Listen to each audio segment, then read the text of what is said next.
Hi everyone, my name is Lorenzo Murzilli. I'm the founder of Murzilli Consulting and the co-founder of DroneTalks. And today, this short video try to explain what's going to happen in Switzerland after the recent introduction from the Swiss FOCA of the European regulation 2019-947 and 2019-945.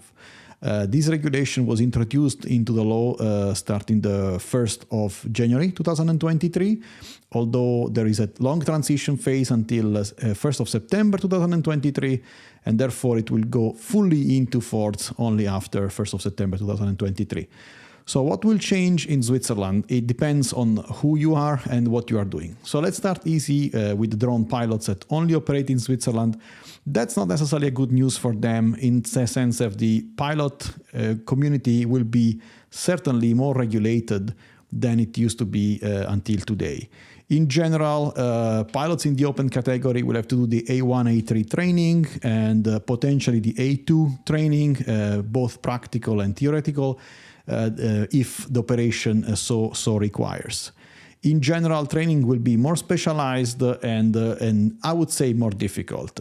Obviously, in the eyes of the European regulator, this brings a safety benefit, and that's what justifies it. If you are a drone operator, I would say the situation depends on whether you are operating only in Switzerland or primarily in Switzerland, or if your operations span across Europe.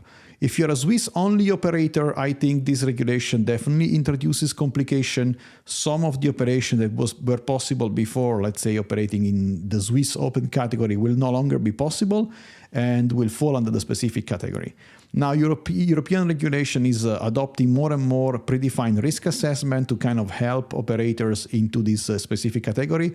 So if one of the predefined risk assessment, present or future, apply to you, this could be a very significant simplification. However, if not, you are stuck with the full SORA, and obviously going from open category to full SORA is a transition that could potentially be even not justified for some smaller operators. So there is definitely a need for predefined risk assessment that cover operations of those operators. Now, clearly, if you are an operator that operates in the entire Europe, the regulation brings a significant advantage to you in the sense that all approvals or certificates, all what you can obtain here in Switzerland will be valid throughout Europe. And this fundamentally opens up the European market to you in a simplified way. In the past, some companies had to establish, subsidiaries directly in Europe to do that. Right now, with your Swiss company, you will be able to operate in Europe without any problem. This also will apply to the light unmanned operator certificate, again, that you will be able to obtain in Switzerland and then, port throughout Europe. So significant advantages there if you are operating in the entire union. If you're a drone manufacturer, I think the regulation is a lot of good news in the sense that until now, all what you were doing here in Switzerland was kind of limited to Switzerland, and everything you wanted to do outside of Switzerland required specific permissions and approvals. Now, as a manufacturer in the European regulation, you will find yourself the possibility to obtain design verification from EASA or even type certification from EASA if so required. But if you focus only on design verification, design verification will be a report issued by the agency that will attest the quality and the reliability of your drone, and that certificate will be valid again in entire Europe. Having a design verification report for your drone will be obviously simplifying approvals for all drone operators which are using that drone with significant advantages for your company. Secondly, you will be able to obtain obviously CE marking and CE marking class marking for your drone that is also valid throughout Europe and will again be required to operate in the open category and also to operate in the specific category as far as standard scenarios are concerned.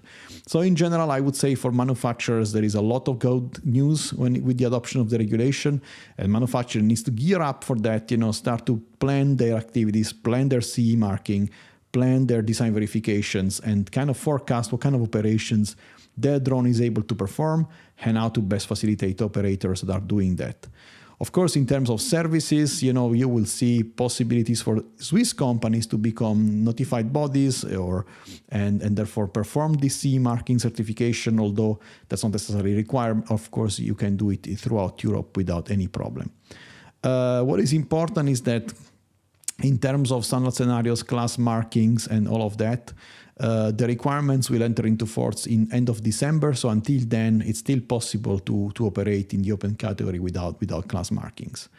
Also, what is important is that a lot of Swiss standard scenarios will not be, it's not going to be possible to issue them anymore. The ones that have been already issued are valid until end of 2025. But the new ones will have to be based on the European level. So a lot of changes, and I would say big pros or big cons depending on which category of stakeholder you are in the drone industry. Thank you very much for watching, and see you out there.